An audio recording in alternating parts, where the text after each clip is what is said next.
Hello and welcome. I'm Jenny Hall. Thanks for joining me for another card making tutorial. Today I am playing with ink blending color combinations. I'm going to emboss some new stamps from Trinity Stamps on top of each of these panels. But for now, I thought it would be fun to just sit down and play with some ink. I'm going to be using the Waffle Flower Water Media Mat as my work surface, a Trinity Stamps Blending Buddy brush for all of the ink blending. I'm working on 80-pound Nina cardstock, but you can use any smooth cardstock for this particular thing. And I'm using some colors of Distress Oxide inks that I have not used before. I have all the Distress Oxide inks, but some of them are colors that I neglect and I just never play with. The blues always get used. But here's a few colors here, such as Squeezed Lemonade. It's a beautiful yellow color, but I rarely use it. So I've paired it with a blue, a light blue, and a light green, and I thought that would kind of remind me of sun, sky, and earth, so that would make a nice color combination.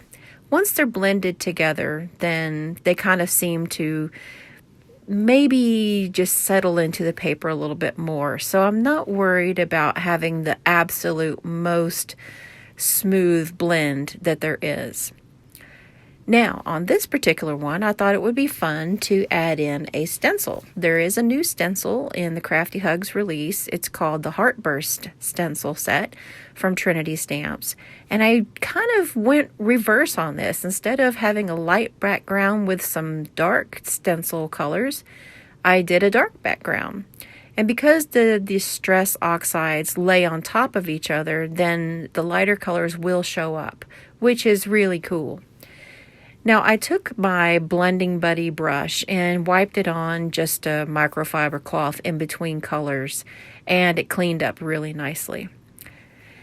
So here's a couple that I have never picked up, ever. I've never picked up these colors before, but they all kind of seemed to go together and gave me a really warm feeling. And especially the ripe persimmon. I have all the Distress Oxides, but I don't use them. So today for me was more about just playing and having a time and stress-free ink blending than anything else. Which we as crafters, I think I know I do. Sometimes I get caught up in trying to make a really nice card for someone instead of just kicking back and having a good time. So here's a different approach that I took on this one. Instead of making like a nice solid blend, then I kept the colors more separated just to kind of see what it would look like if I had a sun in a sky of stormy clouds. And I don't know if this one worked out or not in the end, but it was a process and I had fun while I was doing it and I ended up using it. So this was something that worked out. Would I do it again? I probably wouldn't use those colors again. So I took my Distress water sprayer and just kind of spritzed some water on, water droplets, and picked them up with a paper towel to give a little bit of that bokeh look. And some of them, it improved them, like the one with the purple and the blue sunshine. And some of them, it looked really natural. So here is the stamp sets that I'm using. All of these are from Trinity Stamps. They're new. They're just a small 3x4 stamp set, but each one of these has a really positive message. So why I really wanted to play with these is because I want to have a small collection of cards that I can just grab. And if I know a friend that's not feeling well or needs a lift, then I've got some cards that are ready to go. So I embossed each one of these with white embossing powder. I kept it all the same so I could make myself go quickly through this whole set of cards. And then I took a rectangle infinity die from Hero Arts and cut the panel down, each one of them the same thing. And then I thought, well, what's better than an ink blended panel is make it shimmer. And what's even better than that would be to stitch those panels onto a card base. So it gave me a chance to play with some of the fancy stitches and things that I don't often use on my sewing machine. And it also kept the bulk down.